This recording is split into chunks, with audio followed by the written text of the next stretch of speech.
guys, good morning. It's Shannon from the Anxiety and OCD Treatment Center of Central Pennsylvania. I am here this morning to talk briefly about parental accommodation. And we could actually be referring to accommodation of any sort, like from a spouse or a family member, a partner, just really any type of accommodation.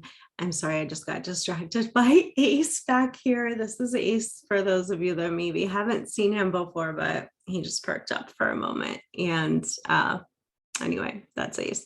So he's often here in these videos. So I hope you guys enjoy just catching a glimpse of him. He's such a sweet boy.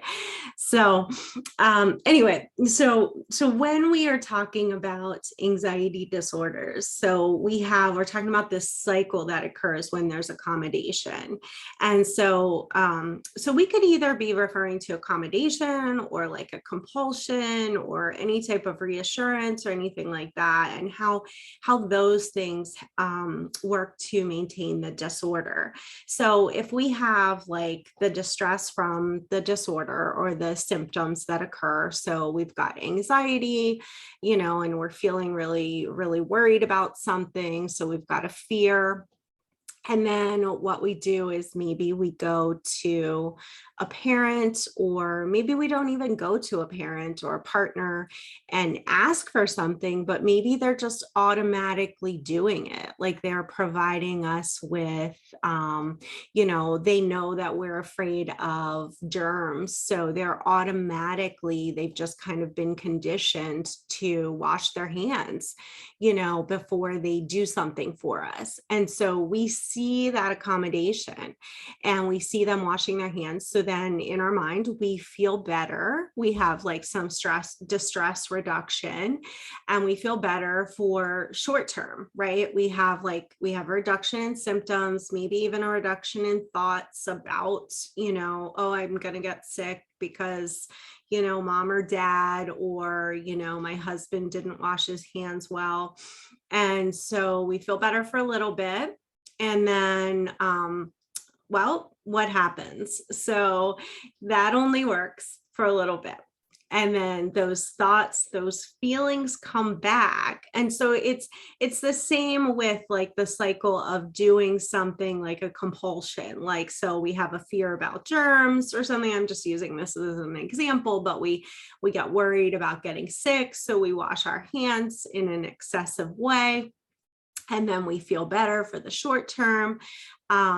But we don't actually do anything that's going to help us feel better in the long term. And so again, those thoughts, feelings pop back up.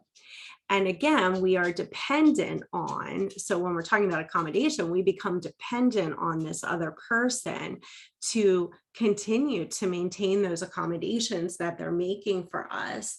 And, or otherwise we re-experience more and more distress. And so it's just this cycle that continues with any type of anxiety disorder. So really, even though like parents who are out there listening, or partners, you might think that this is helpful, because, my child feels better and he's able to get out of the door and go to school, or whatever thing it might be.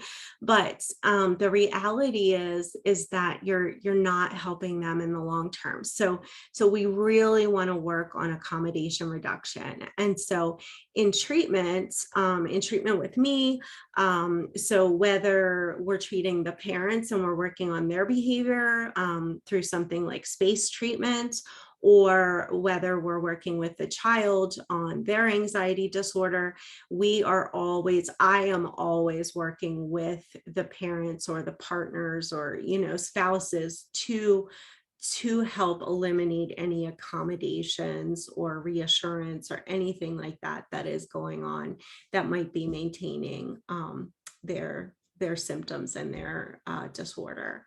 So anyway, that's all I've got today. I just wanted to throw this quick video out here. I hope this is helpful to someone. That's really my goal here. So thank you guys for listening. Have a great day. And please subscribe to the YouTube channel. We would really appreciate that.